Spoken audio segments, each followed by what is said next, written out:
Oi, gente, esse é o ArchiCast número 134, meu nome é Adilson, e esse mineiro é personagem ativo na produção e valorização da arquitetura e do urbanismo no Brasil. Formado pela FAUSP, esse arquiteto traz em seu currículo e na sua prática de projeto a notável contribuição de mestres como Lina Bobardi e Oscar Niemeyer, com quem teve o privilégio de trabalhar. Divide com seu sócio, que é o Francisco Fanucci, a direção de um escritório que vem acumulando prêmios nacionais e internacionais, frutos do reconhecimento por seus projetos extremamente sensíveis ao lugar e, ainda assim, contemporâneos na sua essência. Dentre as premiações recebidas por eles, além dos inúmeros concursos de projetos nacionais e internacionais, estão o Prêmio Rino Leve do IAB São Paulo, o Icon Award de 2013, Design of the Year em 2014 com a Praça das Artes, a Obra do Ano em 2019 do ArchDaily e o Prêmio da PCA em 2018 na categoria Contribuição à Cultura Brasileira. A gente está aqui falando com o Marcelo Ferraz, da Brasil Arquitetura. Obrigado, Marcelo, pela sua presença aqui para conversar com a gente hoje. É um prazer falar com vocês, Adilson, Rafael, Aline. Vamos fazer uma conversa, contar um pouco de história, tá bom? Vocês devem ter reparado, estou aqui com a Lili. E aí, Lili, tudo bom? Ei, tudo bem? Adilson, Rafa, Marcelo, obrigadíssima. Um escritório que admiro demais, um trabalho excepcional, vai ser ótimo conversar com você. Obrigada pela presença. Tá aqui com a gente também o Rafa. E aí, Rafa, tudo bom? Tudo bem, olá Lili, Adilson, muito obrigado pela presença aqui. Marcelo, vamos saber um pouco mais dessa trajetória aqui no Dedo de Prosa mais próximo. Isso aí, gente. Então a gente vai para os e-mails, comentários e outras cositas mais.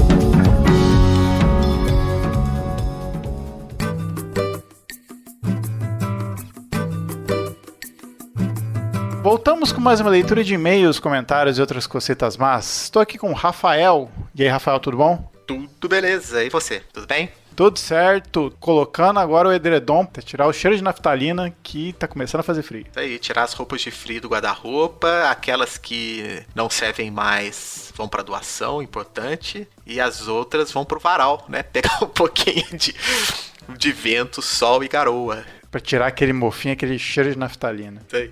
Bom, Rafa, como é que esse pessoal fala com a gente? Bem, mandando aquele e-mail marotíssimo para contato@archicast.com, que é um modo raiz de se comunicar digitalmente, e também nas nossas redes sociais, Facebook, Twitter, nosso canal do YouTube e o Instagram, né, que vocês perceberam aí que a gente deu uma agitada nas últimas semanas. Pois é, a gente tá com postagem quase todo dia, extraindo conteúdo dos episódios que a gente lançou, e a galera tem gostado, né? Isso, bem legal. É uma forma da gente criar um panorama visual do que a gente fala, né? Então, é uma coisa que a gente já vem sentindo há um tempo, que a nossa audiência pede, a gente tá conseguindo nos organizar em tempo, e acho que tá indo legal. Queremos a opinião de vocês também sobre isso, nos mandem e-mail comentando sobre isso, é legal também. Se você não quiser ouvir os comentários, é só pular para 4 minutos e 40 segundos. Bom, e a gente vai ler uns comentários aqui de algumas postagens que a gente achou bacana. Tem um comentário aqui do Ediek Cazuza. Muito bom o episódio da vez. Fico feliz em obter tanta informação sobre a vida e a obra do Lelé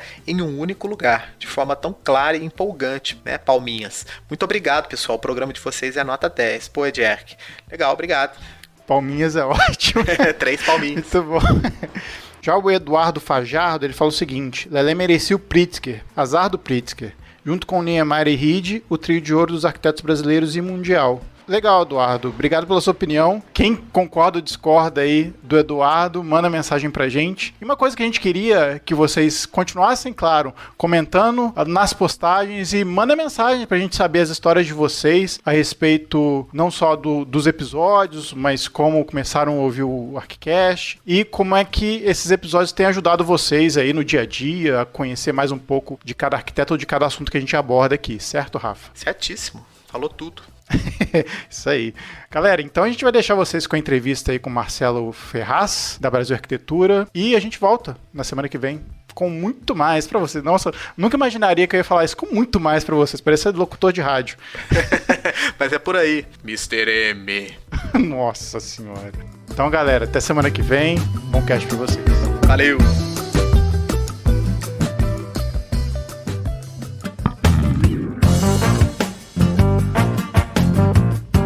Acho que a gente podia perguntar pro Marcelo como é que foi, primeiro, conhecer o Francisco Fanucci nos corredores ali da FAUSP, que vocês eram alunos, né? Conta um pouquinho dessa junção de ideias e, consequentemente, a criação do escritório. Olha, Adilson, você sabe que eu conheci o Chico, o Francisco Fanucci, antes mesmo. Eu conheci lá em Minas, porque ele é da cidade de Cambuí, a cidade onde eu fui criado, que é a minha cidade também. Não nasci lá, mas fui criado lá. Ele era mais velho que eu, amigo do meu irmão, então eu conheci o Chico, assim, eu não era muito próximo, mas porque na infância uma diferença de 3 anos faz uma diferença grande. E eu vim encontrar o Chico novamente na Faculdade de Arquitetura aqui de São Paulo, da USP. Ele já adiante, alguns anos na minha frente. Ao final, quando eu estava saindo da faculdade, no último ano, participamos de um concurso para projetar o Parque Municipal de Cambuí, mas o Chico não estava. Estava Marcelo Suzuki, Zé Salles, Costa Filho, Tâmara Roma, e éramos 4 que morávamos juntos aqui na Vila Madalena. Ganhamos o concurso. Em seguida, no desenvolvimento desse projeto, já um pouco adiante, é que a gente convida o Chico e ele se integra. Então, nós começamos num escritório que se chamava Ateliê Vila Madalena, era aquela coisa bem do lugar que a gente estava. Vila Madalena não era nada do que é hoje, hein? Era uma outra coisa, era uma vila mesmo. Não tinha os bares, essa coisa toda que parece charmosa, que às vezes é um pouco tediosa, assim, meio chata. E esse escritório durou um ano e pouquinho, aí o casal José Salles e Tâmara saíram, ficamos nós 3, eu, Suzuki, Chico, durante muito tempo. Criamos o Brasil Arquitetura. Foi aí que o escritório começou a andar com esse nome, com esse tipo de abordagem, que a gente começou a trabalhar num trabalho muito forte, que eu acho que aí, nesse princípio, o Suzuki ficou até 1995, então foram 15 anos. Nesses 15 anos a gente começou a criar uma personalidade, um modo de trabalhar. Claro que ainda muito próximo das coisas da Lina, porque eu continuava trabalhando com a Lina, né, até a morte dela, então tinha paralelamente o trabalho com a Lina e o escritório. E em 95 o Suzuki saiu, foi trabalhar sozinho, foi ser professor e tal, e continuamos eu e o Chico até hoje. Então o escritório tem já 42 anos, não é pouco, não. A formação na USP, assim, era um ambiente, né, assim, um momento muito, assim, diferenciado, né, na história da escola paulista, né? Tem algum, assim, valor da escola ou algo, assim, os objetivos da formação da USP que você trouxe para sua carreira, algo que influenciou você e o Francisco, assim, ou que você consegue reconhecer na sua geração? Algo que você tenha colocado em prática, que você acha que foi a USP que te deu, assim, né, de alguma forma? Eu acho que muito, em 2 sentidos. Ainda um pouquinho fora da arquitetura, nós estudamos num período muito triste da história do Brasil, que foi... Eu estudei de 74 a 78, quer dizer, no auge da ditadura, um período em que o Artigas estava fora da FAO, estava caçado, Paulo Mendes da Rocha. Então era um momento muito difícil, que a gente tinha que fazer tudo muito escondido. É um momento em que a gente começa a sair para a rua, os estudantes, né, como ponta de lança, assim, saindo para as primeiras passeatas, manifestações e tal. Cheguei a ser preso em 1977, vários estudantes da FAO, numa emboscada aqui na Faculdade de Medicina. Então, era um movimento... Então, nesse sentido, foi uma formação muito boa, porque foi uma formação política, de luta pela democracia, luta por um país melhor. Isso tudo, na vida de um arquiteto, eu acho que é muito bom. Na formação de um arquiteto é uma coisa muito boa. Por outro lado, a gente também sofria dentro da escola com a censura, com todas as coisas. A gente, para assistir um filme, por exemplo, Encoraçado Potemkin, do Eisenstein, a gente tinha que atravessar a cidade, ir num cineclube clandestino, os livros proibidos. Então era um tempo de medo, mas era um tempo de luta. Isso era o lado legal. E, mais especificamente, na arquitetura, a gente não tinha lá o Artigas e Paulo Mendes, 2 figuras fundamentais na escola, mas tinha a presença deles, eles tinham sido caçados, todo aquele legado, eles voltam depois, né? Um ano depois, em 1979, eles voltam. Mas esse legado do rigor, eu acho que eu atribuo, assim, o rigor que nós levamos na profissão, o rigor ao projetar, o rigor da economia dos materiais, da economia de meios, da estrutura mínima necessária, quer dizer, fazer uma arquitetura muito concisa, uma arquitetura muito precisa, uma arquitetura que não tenha sobra. Isso vem muito da FAO. Isso é a nossa formação na FAO. Por isso, por uma questão de consciência social, assim, de comprometimento social, mais nesse sentido? Eu acho que de consciência social também, porque a arquitetura é uma profissão, quer dizer, é uma disciplina, ou é um modo de ver o mundo que abarca as questões sociais, as questões técnicas, as questões da técnica, sociais, as questões da arte. E também na arte você tem que trabalhar com essa precisão, né? Eu digo sempre, na poesia, você pega a boa poesia, não tem sobra de palavras, nem de versos, nem de nada. Ela tem tem que ser precisa, concisa, tem que dizer exatamente o que quer. E a arquitetura não deixa de ser diferente, não deveria, né? Muitas vezes deixa, mas a gente luta para que seja exatamente tão rigorosa quanto a poesia. Isso, eu acho que, nesse sentido, é que é o rigor do fazer arquitetônico. Quer dizer, não ter essa grande separação entre arte e técnica, essas coisas têm que andar juntas, né? Então, a precisão da científica, da técnica, tem que ser aliada da precisão também da poética. Já que o rigor, essa questão da precisão, né, veio da USP, o que veio da Lina, né? Assim, acho que é inevitável essa associação. É bom lembrar, eu digo sempre também que eu tive uma formação, a Lina foi uma outra escola, eram 2 escolas, eu ainda não tinha saído da FAO, da USP, e já comecei a trabalhar com a Lina. E encontro ali uma outra escola, e com a Lina eu fiquei 15 anos, mas os primeiros anos foram uma segunda escola, tão importante quanto a FAO, em alguns momentos mais importante e vice-versa, mas a Lina também trazia esse rigor na formação dela. Ela teve uma formação pautada no movimento moderno europeu, nas conquistas do movimento moderno. Então, se você olha para a Casa de Vidro, a casa que ela projetou, o primeiro projeto que ela construiu é uma casa muito rigorosa, né? Uma casa que a gente pode dizer que é o espírito misiano, de Mies van der Rohe, assim, né? O rigor das estruturas, da leveza, dos castilhos. Então, ela também tinha esse lado. Eu brinco com uma outra coisa, que a FAO me formou e a Lina me deformou. Né? Muito bom. Porque é verdade, porque também na FAO o rigor era extremo, pelo menos no grupo com o qual eu andava, éramos 150 alunos por ano, mas a gente cria aqueles grupos de projetar e tudo mais, você tinha quase que uma cartilha às vezes para projetar, isso não era colocado assim claramente, mas tinha que ter uma coisa, sabe? A estrutura tinha que falar mais alto do que tudo, antes a estrutura, depois o espaço, depois as outras coisas. E com a Lina, essa deformação da Lina era o contrário. Ela dizia, antes, ela nunca disse, ela ensinava, ela praticava, na verdade, não é que ensinava também como professor. A prática era outra, era a busca da poética, era a busca do espaço, o espaço da vida, né? Primeiro isso, e depois combatendo as questões formais, que de certa maneira a gente ainda tinha um pouco na FAO. A Lina era completamente antiformalista. As ideias de composição, de equilíbrio, disso, daquilo, ela dizia, meu Deus, as outras artes já romperam com isso, a música já é dissonante e tal. Na arquitetura nós também temos que ser dissonantes, temos que trabalhar com outras, com mais liberdade e sem essa regra de que a beleza se conquista por essa via ou por aquela via, do ponto de vista formal. Então, isso foi interessante. Isso, claro, eu penso isso hoje. Na época, eu estava no meio de tudo isso, embolado. No processo, no turbilhão, né? Mas havia alguma coisa assim no método de trabalho dela que você reconheça hoje que exercitava essa visão, assim, né? O que na forma dela, do cotidiano de vocês, assim, de trabalho, permitia essa maior liberdade? Porque isso é algo praticado também, né? É praticado. E, claro, eu acho que a forma da gente trabalhar hoje vem, em grande parte, do modo que trabalhamos com a Lina. Era um modo muito livre, quer dizer, a gente ia buscar soluções onde quer que fosse, no Oriente, na Europa, na África, soluções arquitetônicas, espaciais, técnicas, e não existia o tal do repertório, né, que era uma coisa muito da FAO, você tem que criar o repertório, trabalhar com esse repertório, então não era por aí. Claro que sempre pautado na realidade nossa, então você tinha que projetar coisas que você pudesse construir dentro, em São Paulo ou no Brasil, com a nossa tecnologia, com os nossos meios, com os nossos recursos econômicos, né? Então, nesse sentido, era muito realista, mas a gente viajava muito porque a Lina ajudou a abrir para a gente a cabeça para ver o mundo e para ver a arquitetura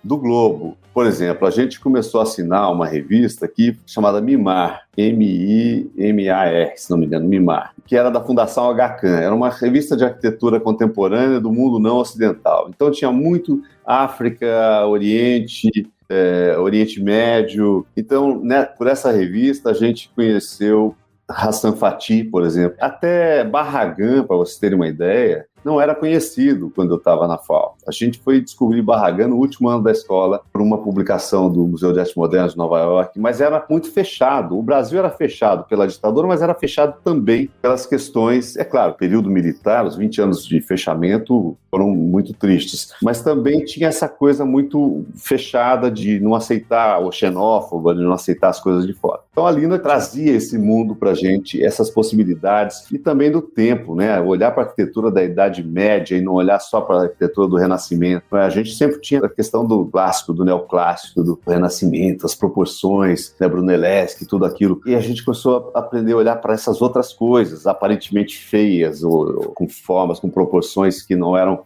as proporções do classicismo. E eu acho que isso cria, já aproveitando esse gancho, para mim foi importante para desenvolver um olhar para a arquitetura popular, para a arquitetura. Cheguei a fazer um livro sobre a arquitetura da Serra da Mantiqueira, né, um levantamento fotográfico, e me interesso muito. Onde eu viajava, eu fui para a Grécia, fui visitar a Acrópole e tudo mais, mas eu fui visitar também as vilas gregas, caiadas de branco, aquelas coisas incríveis que, em certo momento, era um pedaço de pedra que virava uma casa, e as soluções de como cobrir, como fazer as escadas, como vencer os desníveis rapidamente, com soluções que eram soluções de uma técnica, de um conhecimento milenar, que passava de pai para filho, no modo de construir. É uma coisa que vem dessa possibilidade, dessa liberdade de olhar para o mundo à sua volta e buscar esse conhecimento, essa riqueza na hora de projetar, e utilizar isso na hora de projetar, de certa maneira.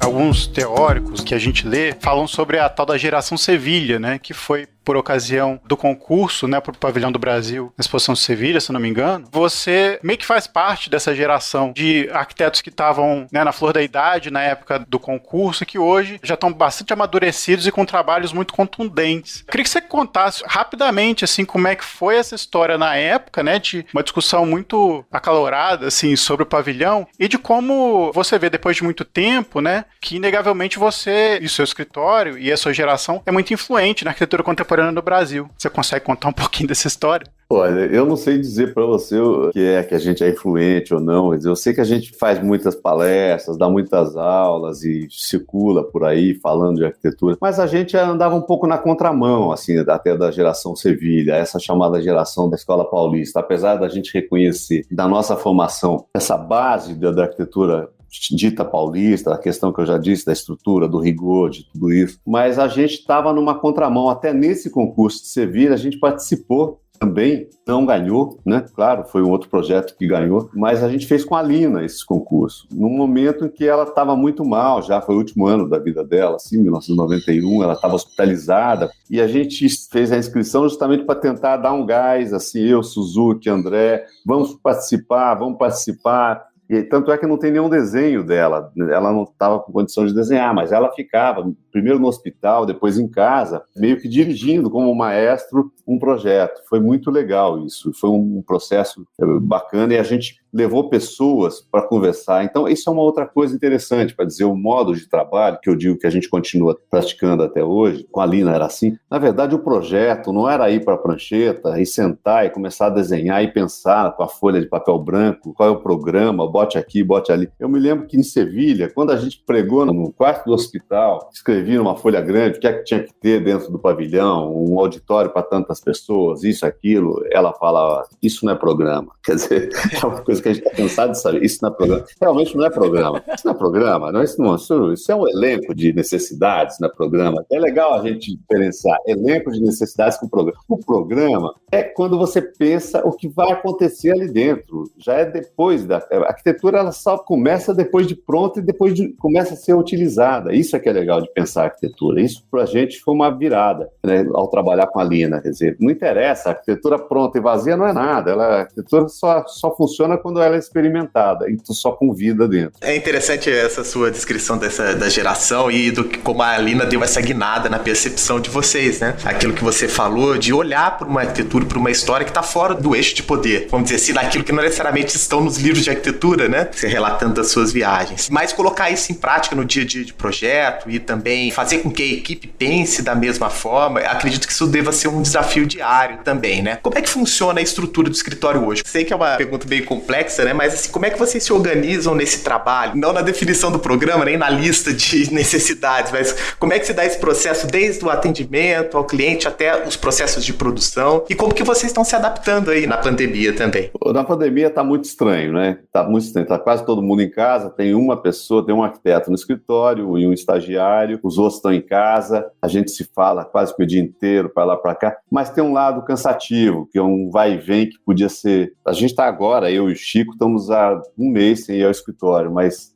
até um mês atrás a gente ia 1 hora por dia e tal. E tem coisa que você resolve, sabe, num segundo. Olha, não, muda aqui, faz assim, faz assado, resolve tudo. E fica nessa burocraciazinha de WhatsApp, e-mail, manda um desenho, devolve um desenho. Eu não sei desenhar em computador, o Chico também não. Ele desenha até um pouco em CAD, mas então não é a nossa linguagem. Eu acho que mais do que a questão tecnológica, dessas e-mails e Zooms e coisas que a gente podia resolver mais rapidamente, eu sinto falta da conversa ao projetar. Porque o projeto você vai acumulando conteúdo para ele, acumulando programa, no bom sentido da palavra, do termo programa. E quando ele já está com um programa assim bem forte, você pode desenhar. Então, a gente sempre começa os projetos no escritório dessa maneira, principalmente os projetos que a gente faz muito projeto público, de projeto ligado à cultura e mesmo ligado à habitação, essas coisas. A gente cria esse cabedal de conhecimento, já que você vai juntando coisas, ligando as coisas e as intenções, sempre também olhando para o lugar, para o terreno, para a geografia física e humana, né? Que isso é fundamental, para depois partir para o desenho. Então, é importante, por exemplo, como a gente faz em concurso, a gente faz com projeto. A gente está agora começando um museu, eu já desencavei todos os livros aqui, não livros de arquitetura, longe de livros de arquitetura, até de vez em quando pode ter um ou outro, assim, sabe? Que você vai sempre buscar referências, tem alguns arquitetos que a gente busca sempre referências, como Louis Kahn, Zwerfen, tem umas figuras que a gente curte muito, mas em livros mesmo de geografia. Eu estou agora com o livro do Teodoro Sampaio aqui, maravilhoso, estudando Teodoro Sampaio, Rio São Francisco, para mergulhar num projeto novo. Foi assim nas missões, a gente embarcou na viagem total das missões. Além de visitar todas as missões, a gente foi entrevistar estudiosos de missões, antropólogos, arqueólogos, jesuíta, ouvir a música produzida lá 300 anos atrás. Então, é uma viagem. Cada projeto é uma viagem nova e esse alimento é que vai ajudar a sair o projeto, a fazer o projeto. Então, a gente não acredita realmente no projeto que é essa arquitetura fria, que é um casco que você faz e bota uma coisa dentro. Não é assim. E esse processo de entrega a cada universo, né, de projeto, né, que é todo um universo, né, você não vai necessariamente num problema específico, né, você entende um contexto, é uma abordagem ampla, né, da questão. Isso, no cotidiano, isso toma mais tempo do que uma abordagem mais tradicional, mais pragmática, Marcelo, é algo que vocês já fazem, assim, tão inerente à dinâmica que não necessariamente. Fico pensando assim, se isso significa menos projetos ao mesmo tempo, sabe? Ou não, né, se é algo que vocês conseguem levar numa tacada típica, né, de grandes escritórios, assim. O ideal seria ter menos projetos ao mesmo tempo, mas muitas vezes a gente tem que lidar com vários, né, porque hoje em dia você não sobrevive com um projeto, então a realidade do escritório de arquitetura é ter que fazer mais projetos para conseguirem ficar em pé, não digo nem para sobreviver. É lógico que o ideal seria ter mais tempo para o projeto. A gente, eu acho que não sabe fazer essa coisa do projeto que chega lá, encomenda, você senta, desenha e devolve, sabe? A gente tem que dar uma passeada, conversar com o cliente, conversar. E aí, quando eu digo a falta da conversa, conversar, porque quando você conversa e fala sobre o projeto, ele começa a virar realidade. Você pensou um monte de coisa e não falou nunca. Quando você falou, é como se você fosse compor uma música e faz aquele primeiro registro, tarará, aí pega o gravadorzinho, grava e tal, e falando sobre o projeto, você começa dando forma para ele, e essa forma vem ao final e não a princípio. O projeto termina em forma, mas não começa em forma, no nosso modo de ver. Me parece, assim, né, pelo menos é o que se destaca mais, assim, no escritório de vocês, é uma ênfase ou um grande número, na verdade, de projetos de porte institucional, né, de uma forma geral, muitos voltados aí para a questão cultural, né, e sempre, né, durante todos esses anos, assim, isso é muito forte no escritório de vocês, né, com uma habilidade, né, de trabalhar o antigo e o novo, mas muito dentro desse universo cultural e trabalhando com instituições também. Isso foi algo que vocês buscaram? Como é que é isso, assim, na prática também, né? Como é que a gente tem acesso a esse tipo de projeto? Eu sei que vocês muitas vezes são as figuras que propõem, né,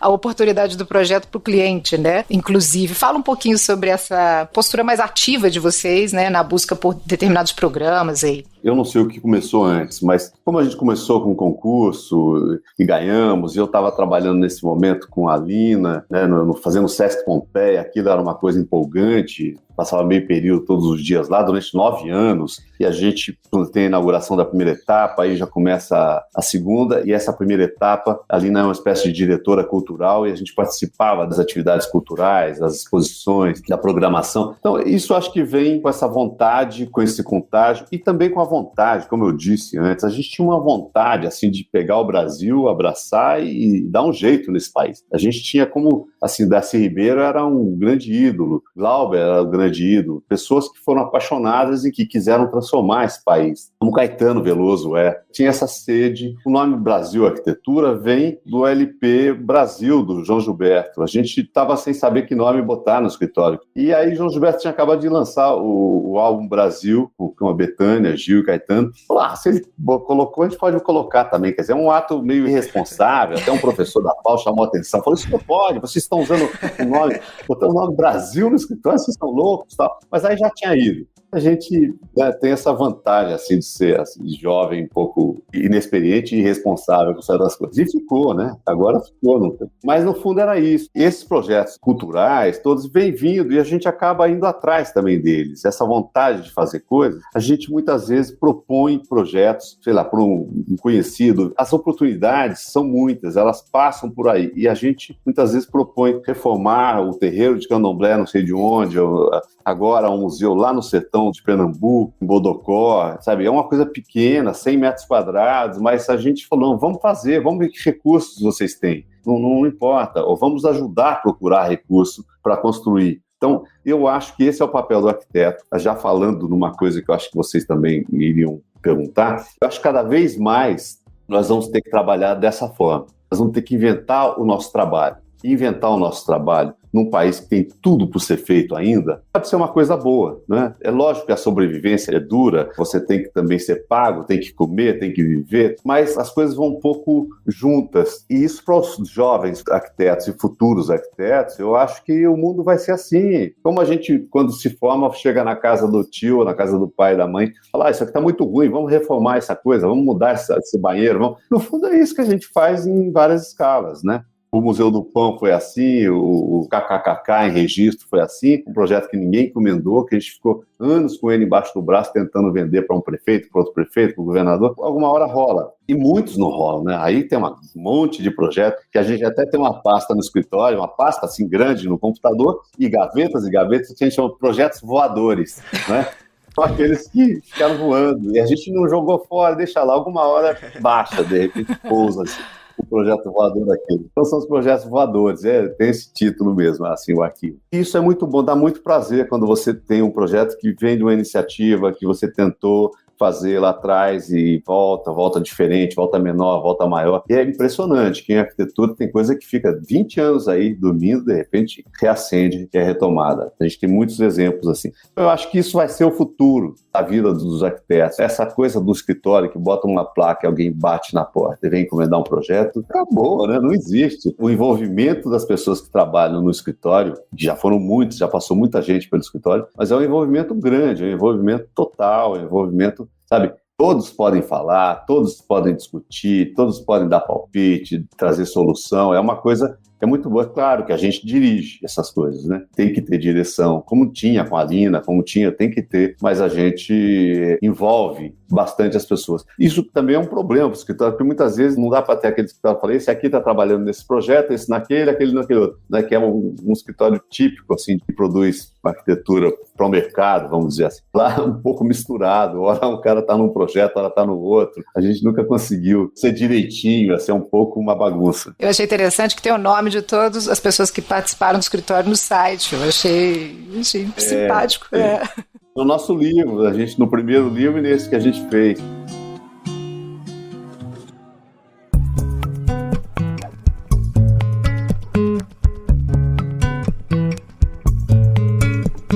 Mas Mas deixa eu recuperar um pouco do métier que vocês fazem. Para quem não sabe, né, Brasil Arquitetura tem também a marcenaria Baraúna. Aí a gente queria saber, assim, qual que é o espaço da marcenaria no que vocês produzem? A gente vê que, por exemplo, o Marcelo encontrou com o Álvaro Siza, vocês fizeram uma cadeira em homenagem a ele, né? E aí tem vários projetos imobiliários muito bonitos, assim. Você podia contar um pouquinho desse trabalho com a marcenaria e qual o papel dela no escritório de vocês? Do escritório de arquitetura, no caso, né? Marcenaria Baraúna, nós abrimos a marcenaria alguns anos depois, 5, 6 anos depois do escritório. Também eu, Marcelo Suzuki e o Chico Francisco. E é aquela história, criamos coragem, vamos abrir uma marcenaria junto com o escritório, e abrimos e a marcenaria realmente funcionou durante muito tempo no mesmo espaço do escritório. Era um galpãozinho atrás, colado, a mesma entrada, com poeira, com barulho. Então o escritório tinha essa coisa. E funcionou durante muitos anos, tudo junto. E era super embolado, mas era uma outra empresa. Daí a gente passava o tempo todo tentando separar as coisas. Vamos separar, mas era embolado. Até que a gente foi conseguindo, a marcenaria foi virando uma coisa mais profissional. E hoje a marcenaria tem 35 anos e criou uma certa linha de um modo de fazer móvel, de fazer mobiliário, de madeira, muita madeira maciça, muito compressado naval, né, madeira de origem controlada e experimentos. Claro que o trabalho no Sesc Pompeia também influenciou muito nessa coisa dos móveis. A gente fez os móveis do Sesc dentro da obra, com a Lina e tal. E o primeiro encarregado nosso na marcenaria, o marceneiro-chefe, foi um que eu trouxe do Sesc Pompeia. Foi por aí. E a marcenaria acabou criando, como eu disse, uma linguagem, um modo de fazer móvel que a gente chamou de móvel de arquiteto, não é? Que a gente olha para o móvel e projeta o móvel com o mesmo approach que a gente faz para fazer uma arquitetura, para fazer uma edificação. Quer dizer, o mesmo olhar da estrutura, da resistência do material, da economia de meios, da economia de material, tudo isso está na honestidade do material mesmo, isso está na arquitetura e está na marcenaria. Então, é um modo diferente de olhar. A gente não gostava de ser chamado até de designers, né? A gente preferia ser chamado de arquiteto que faz móvel. E a marcenaria foi, como eu disse, criando uma vida própria. A gente tem 3 arquitetos na marcenaria maravilhosos hoje, que estão lá. Um está há 20 anos com a gente, que é o Cláudio Corrêa. Ele é maravilhoso, formado na FAO também. Mas é engraçado, sempre arquitetos que trabalharam. Tem um outro menino da FAO também trabalhando com a gente, mais novo, o Caio e a Camila. E sempre arquiteto. E eles acabaram continuam desenhando as coisas, e muita coisa por encomenda, mas que vem desse modo que foi desenvolvido sem que a gente soubesse que estava sendo desenvolvido. Eu estou olhando em retrospectiva, claro, e que é o modo de fazer móvel e arquitetura.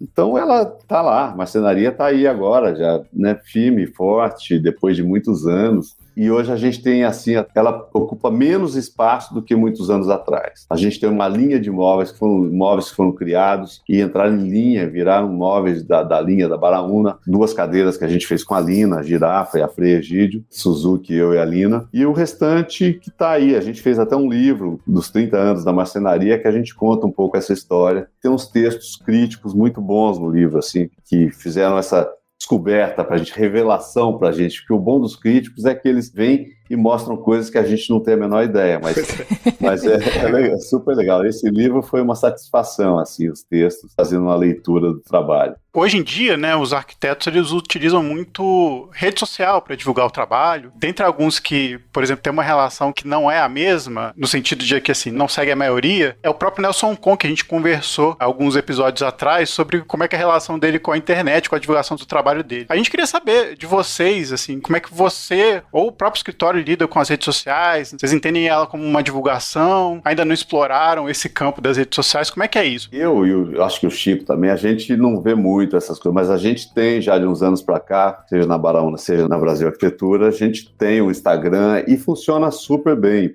sabe? A gente viu que isso é importante, na marcenaria funciona, as pessoas procuram pelo Instagram, é impressionante isso. E tem os sites, essas coisas, eu não tenho muita paciência também, mas porque às vezes demora, tudo que demora um pouquinho, assim, não, já demorou, mas o Instagram é realmente uma ferramenta impressionante. As pessoas procuram, curtem, vão ver, perguntam coisas. E alguns clientes de arquitetura já procuram também pelo Instagram, que viu uma casa aqui e ali. Então a gente tem procurado manter, sempre tem uma pessoa no escritório e na marcenaria que fica fica postando essas coisas, se comunicando por essas vias. Isso é legal, eu acho que é uma coisa interessante. De vez em quando a gente dá uma olhada, fala, não, isso aqui tá errado, isso aqui. A gente sabe que vai ser assim, né? Parece que pela frente não vai ser sempre cada vez mais assim. Agora é muita informação que circula, né? É uma loucura. Se a gente for olhar para tudo, a gente não faz outra coisa. É o meu problema com isso. Quando eu entro, eu não sei sair. Seria um problema, perco um tempo. Mas entrando um pouquinho, Marcelo, na questão de patrimônio, de conservação, né? Que é uma área aí de experiência de vocês, né? E que vocês fazem com excelência, são uma referência para vários outros arquitetos, né? As intervenções de vocês lidam muito com a acessibilidade dessa pré-existência, né? Você foi diretor do programa Monumento do Ministério da Cultura, inclusive, né? Para recuperação de cidades históricas. Há um olhar cuidadoso, realmente interessado nas pré-existências, na questão da cultura, e isso envolve também ações de preservação, né? De restauro, de requalificação. Fala um pouquinho, assim, pra gente, dentro desse campo, né? Isso parece um desafio para você num século aí, né? Num futuro que parecem que as cidades vão ser cada vez mais dinâmicas, né? Que a reconstrução é algo que tende a ser constante, né? O próprio reaproveitamento, né? De espaço ser constante. Como é que você vê a questão, assim, da preservação do patrimônio frente a esse breve futuro aí quase presente em que as coisas mudam tão rápido, né? Assim, é um campo que te parece em ampliação, né? Em constante questionamento. Como é que é isso? Eu não sei dizer se é em ampliação, mas eu acho que deveria ser. Deveria ser porque a gente deveria ter o patrimônio cada vez, incorporar o patrimônio cada vez mais naturalmente dentro das nossas cidades, sabe? Eu acho que quando você coloca o patrimônio com um grande destaque, quer dizer, ou ele é um grande patrimônio, ele é um documento que merece ser preservado já como documento e pronto, pode não ter função nenhuma,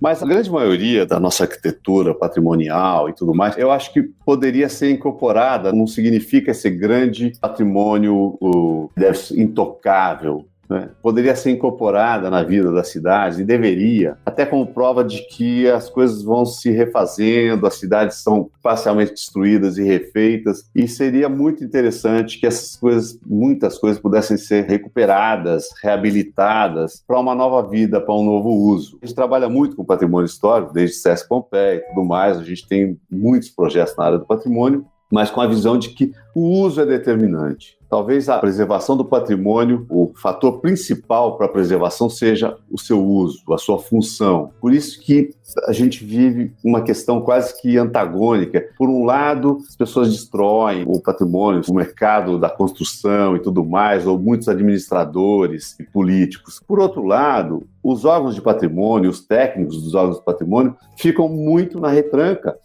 Restauram um casarão, restauram um conjunto do século XIX, não dão uso. Daí a 5 anos você tem que restaurar de novo, daí a 10 anos tem que restaurar de novo, e aquilo fica sem uso, fica sem função. É muito complicado isso. Eu acho que a gente tem que cada vez mais, eu acho que o trabalho nosso procura afinar essas coisas, fazer com que uma coisa converse com a outra, né? Com a posição converse com a outra. Então, em quase todos os projetos, e a gente, inclusive, isso aparece até fisicamente, formalmente, nos trabalhos de intervenção no patrimônio histórico feitos no nosso escritório, né? Ou você marca o momento da intervenção, muitas vezes dizendo, olha, aqui no século XIX era assim, depois de 1970 teve uma reforma aqui, agora tem uma outra reforma. Tá, assim, a Praça das Artes é um pouco assim. Nós pintamos de branco o Conservatório Dramático Musical, que era amarelo, porque antes ele era um hotel, e antes de ser conservatório. Essa possibilidade de ir mudando no tempo e incorporando, deixando algumas marcas, deixando alguns registros. Claro que esses registros você tem que fazer uma leitura. O projeto é justamente escolher o que conservar e o que não conservar. Faz parte do projeto a escolha, a seleção e a criação de um novo nexo. Então não é que você tem que conservar tudo. Eu dou sempre um exemplo de um projeto que a gente fez de um lugar que era uma usina termoelétrica que armazenava carvão, o gasômetro aqui em São Paulo. Então era fechado com muros, senão o pessoal no começo do século XX ia lá, roubava o carvão e tudo mais. Na hora que aquilo deixa de ser essa usina e vira um centro cultural, um centro de convivência, você não precisa mais dos muros. Então por que deixar os muros lá? Vamos tirar os muros e integrar isso num parque. Mas muita gente diz, não, mas é tombado, o muro é tombado. Fala, se é tombado, paciência, ele é de uma outra época, ele não vive mais hoje. E aquilo que não vive mais tem que desaparecer, natural. E o tombamento é uma legislação, é uma decisão também, né? Não é algo impossível de se refletir ou de ser criticado também, né? É uma construção, é uma escolha também, né? Claro. uma escolha. O ideal seria que a gente não precisasse tombar nada. Se a gente tivesse um senso comum que já você conserva. Eu sempre brinco, o Sesc Pompeia é tombado, mas não precisaria ser tombado, porque o Sesc cuida bem, a entidade Sesc cuida tão bem, a organização Sesc, que não corre nenhum perigo. O tombamento, em geral, é uma medida para proteger alguma coisa que corre risco. É lógico que dá um selo de qualidade. Não, olha, isso aqui tem valor não só para o município, mas para o Estado. Não só para o Estado, mas para o país. Mas, pensando bem, isso deveria ser um dia, quem sabe, né? A gente não precisa tombar nada, a gente já chega num acordo do que é que vale a pena deixar. E o que vale a pena deixar é sempre em função de algo que se quer dar em troca. Não é assim, deixa isso porque tem que deixar isso. É isso que você acabou de falar, Aline. Muitas vezes você fala assim, eu vou tirar aqui esse muro, eu vou tirar metade desse prédio. Ele é incrível, mas a gente quer fazer isso aqui no lugar. Aí você cria uma nova discussão. Essa discussão, se o consenso for vale a pena derrubar aquilo, mesmo que seja tombado, para fazer uma coisa nova, vai ser mais aproveitada, mais interessante, por que não? É preciso ter coragem para discutir patrimônio.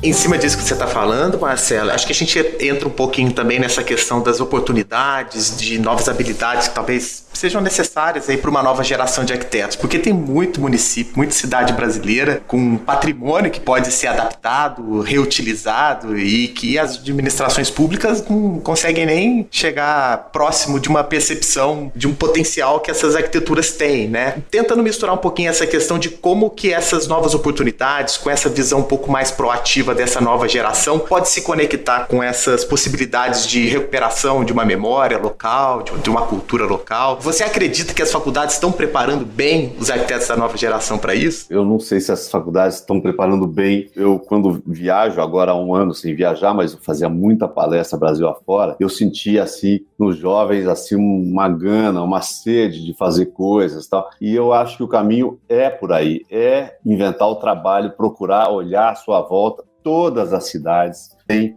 coisa para ser feita, tem coisa para ser consertada, tem coisa para ser melhorada. Você pega, nós temos 5.500 municípios, uma coisa assim, uma coisa gigantesca.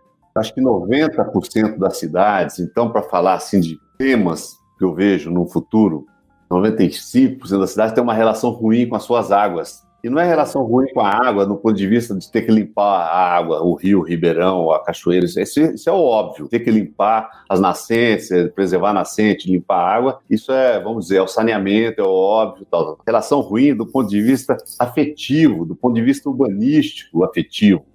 Dar as costas para as águas. Isso aí é projeto que não acaba mais, seja a frente marítima, a frente de lagoa, a frente de rio, a frente de tudo. Os projetos ribeirinhos, isso daria trabalho para muita gente por muito tempo. Toda cidade tem essa questão. Todas as cidades grandes, agora um outro ponto que eu vejo trabalho para o futuro, para 50 anos também, recuperar as periferias das cidades, grandes e médias, né? Transformar essas periferias em verdadeiras cidades, porque elas não vão ser destruídas assim da hora para outra. Não é que você chega e tira, mas você tem que abrir clareiras de convivência, clareiras de vegetação, clareiras de espaços públicos, colocar equipamentos, saber lidar com o que é interessante, com onde você precisa destruir, onde você não precisa. A gente não tem recurso para destruir tudo, então não é que a gente chega e substitui por conjuntos habitacionais. Muitas vezes dá para fazer isso.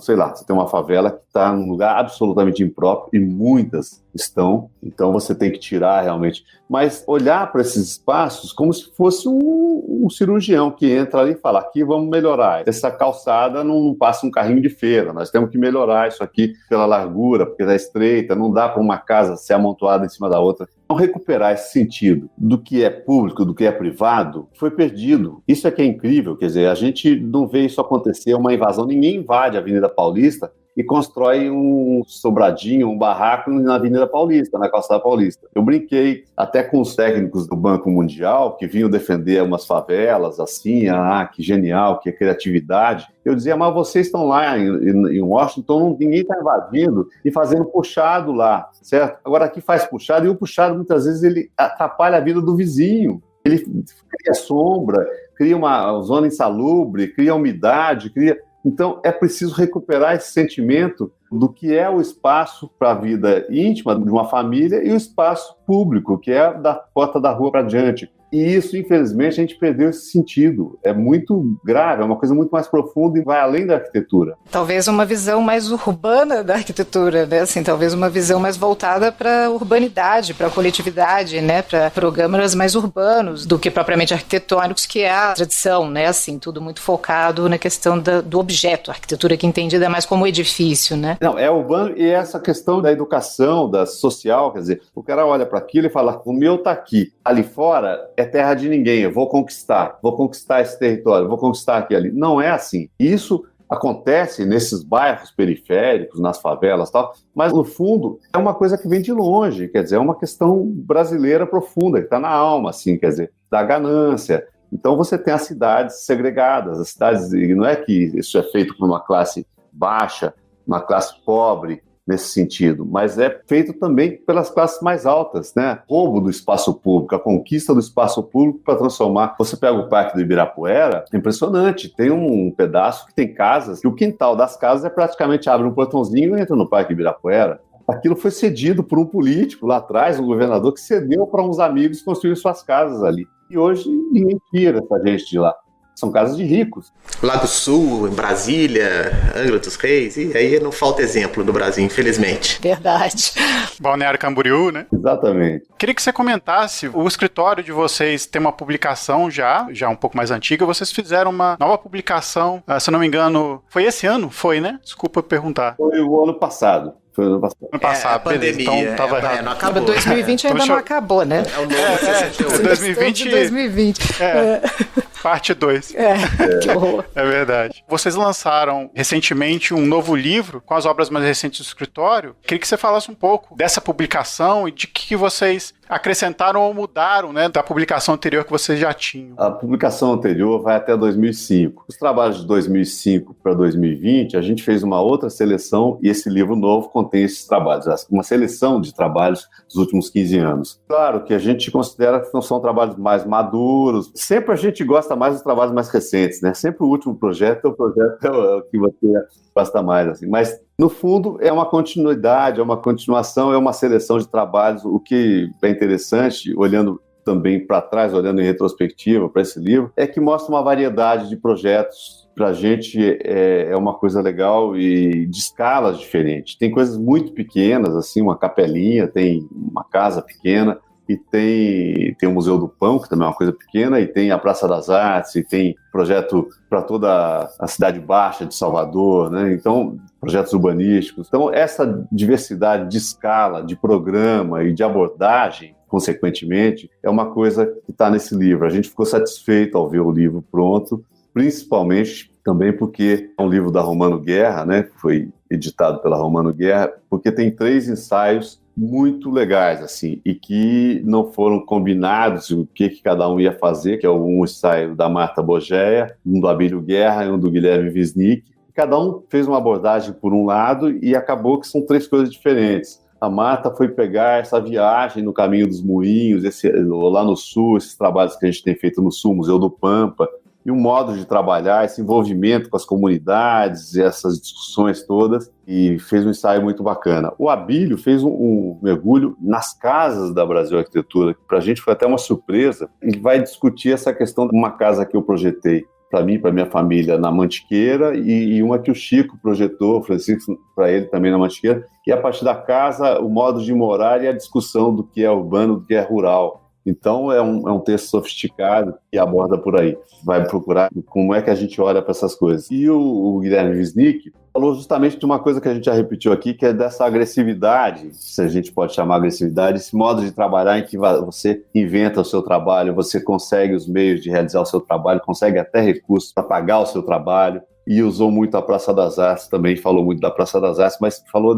tem até um título que eu não me lembro agora, mas o título do ensaio dele é uma coisa assim, arquitetura como forma de ação, como forma de... Bom, peguei o livro aqui na mão agora vai ser fácil dizer o título. Arquiteto como militante cultural e como um propositor de problemas, criador de problemas. É legal, a gente ficou satisfeito com esses ensaios, o livro é um livro bonito, um livro bem desenhado, bem projetado pelo Vitor Nozek. Sempre fez coisas com a gente, desde o Instituto Bart, tá? A gente faz trabalho com a Lina também. Mas uma pena que ele ficou pronto na pandemia, então teve um lançamento virtual e tal. A gente espera um dia poder fazer um lançamento, fazer alguns debates, algumas discussões, porque a gente é desse tempo do livro. O livro, pra gente, é uma coisa legal, é importante, né? Isso aí, esse papel, a coisa impressa.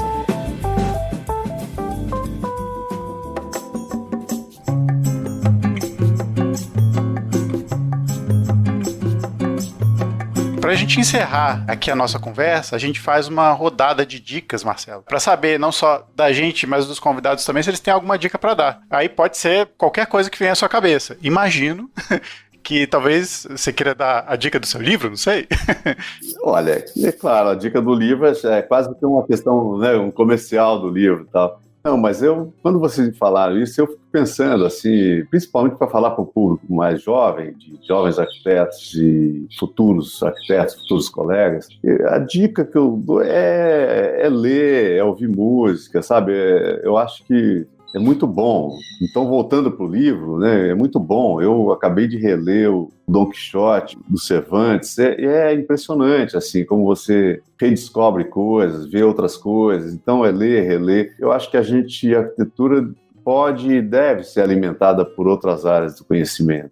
A arquitetura, eu acho que se você fica se alimentando só de arquitetura, não é uma coisa boa, não é uma coisa sadia. Então a dica é essa. Muito bom. Rafa, você tá com essa dica? A dica vai ser bem aproveitar a presença do Marcelo aqui. A dica é o site da Brasil Arquitetura, que é fantástico, inclusive também para estudantes, que alguns projetos lá, né, Marcelo, tem acesso para os desenhos, né, para os DWGs e PDFs. É aí especial aqui do Engenho Central de Piracicaba, lembrando aí que você falou do Rio, né, é uma cidade que tem uma relação interessante com o Rio. E eu tenho uma experiência pessoal, não com o projeto, mas com o engenho, né, porque eu visitei esse engenho lá em 2002, e tal, e a gente fez umas fotos, lá tinha uma banda de rock, a gente fez umas fotos no engenho, em ruínas e tal, e sou doido pra voltar lá pra ver como é que ficou fisicamente lá o projeto de vocês, que é um projeto fantástico. Aproveitando sua presença aqui, te parabenizar, porque o projeto do teatro lá é fantástico.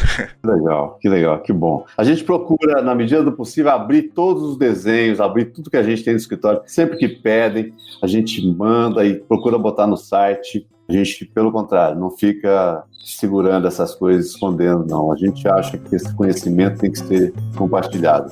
Muito bom. Lili, sua dica? Eu tô com a dica aqui, é um livro que eu tô lendo, já deveria ter lido, assim, do Richard Sennett, acho que tem a ver com o que a gente está falando, né, do sociólogo Richard Sennett, que é também um urbanista, porque é um cara, né, que estuda a cidade muito, né, é o Construir e Habitar, ética para uma cidade aberta, né, ele traz um pouco esse conceito de cidade aberta, assim, mais no sentido de ser uma cidade participativa, mais igualitária, mais harmoniosa, a partir de uma ética de ação em tudo aquilo que é público, né. Então é um pouco isso que o Marcelo traz na fala, né, que a gente precisa exercitar também, né, esse senso de coletividade. O Sennett trabalha isso, né, numa visão mesmo a partir da prática mesmo, traz exemplos de diferentes cidades que ele estudou, né, e autores que falam sobre cidades, ele traz também fazendo correlações super interessantes. É um livro fácil de ler, né, de 2018, Construir e Habitar, Ética para uma Cidade Aberta. Estou me deliciando aqui, acho que vale super a pena. Vou falar minha dica então. Minha dica vai ser para vocês darem uma olhada num projeto da Brasil Arquitetura, que é o Museu do Pão, publicado no Arquidele, está publicado também no site da Brasil Arquitetura, só porque esse projeto me atraiu não só porque ele é muito bonito, segundo, é daquelas coisas assim que a gente não sabe às vezes a oportunidade que a gente tem. Ano passado, por volta de fevereiro, eu tive a oportunidade de ir ao sul, e aí quando eu fiquei sabendo que o Museu do Pão era em Lópolis, que é pertinho ali de Bento Gonçalves, onde eu tava, eu falei, putz, podia ter visitado essa obra.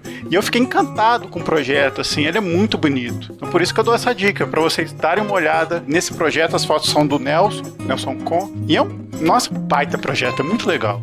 Primeiro, agradecer aqui, antes da gente fechar, queria agradecer ao Marcelo pela conversa que a gente teve hoje sobre o seu trabalho, sobre as coisas, né, da arquitetura que você tanto gosta também. Marcelo, muito obrigado. Eu que agradeço a paciência de vocês aí, a Dilson, a Rafael e a Aline, e continuem com as conversas. Eu acho que essas são as questões mais importantes. Conversar são conversas civilizatórias, são conversas que procuram criar um mundo melhor, mundo conversável. Essa é a ideia. Muito bom. É isso mesmo. Obrigada. Tá bom. Lili, mais um, né? Mais um, especialíssimo, obrigada, Marcelo, parabéns pelo belíssimo trabalho. Eu também posso usar, vou a São Paulo, fico felicíssima naquela Praça das Artes, nos lugares que eu mais gosto. É incrível, né? Um trabalho incrível e vocês muito atenciosos, muito acessíveis, parabéns e obrigada por tudo. Eu que agradeço. Obrigado, pessoal. Valeu, Rafa, mais um, né? Isso, mais um. Obrigado, Marcelo, pela disposição, pelo seu tempo. Parabéns pelo trabalho, acho que nunca é demais. Um abração. A gente volta na semana que vem com mais um episódio para vocês e até mais.